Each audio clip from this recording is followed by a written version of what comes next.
In today's video, I'm going to teach you how to get your Steam API key, a process that might seem a bit tricky at first but is actually quite straightforward once you know the steps.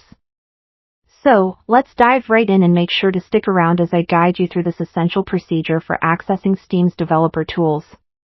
To begin, you need to open your preferred web browser and head over to the Steam website. You can do this by typing store.steampowered.com into the address bar and hitting enter. It's important to ensure that you're already logged into your Steam account, so if you aren't, go ahead and click on the login button at the top right corner of the page and enter your credentials. Once you're logged in, you'll want to navigate to the Steamworks development site. This can be done by searching for Steamworks API Overview in your search engine, or you may find it as linked directly from the Steam website. Once you're on the Steamworks page, find and click on the link that says API Documentation. This section is a treasure trove of developer resources, and it's where we'll find what we're looking for today. Now that you're in the API documentation area, scroll down until you find the link labeled Creating a Publisher Web API Key.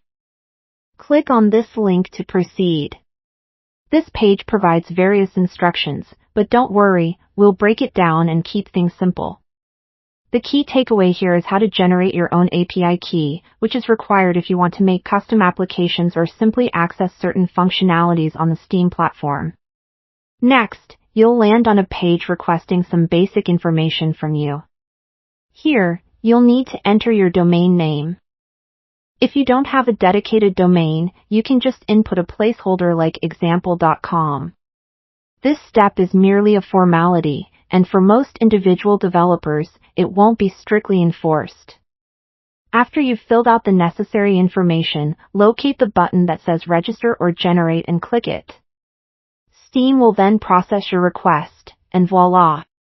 You will be presented with your very own Steam API key. Make sure to store this key safely, as it's essential for accessing Steam's web API services. Treat it with care just like you would any other key or password. Congratulations, you've successfully acquired your Steam API key. With this newfound access, a whole host of possibilities opens up for your projects, such as integrating Steam services in your own applications or leveraging community data. Remember, this is just the beginning, so delve into the documentation and explore what you can achieve. I hope you found this guide helpful. If you did, feel free to like, subscribe, or leave a comment if you have further questions. Thanks for watching, and happy developing!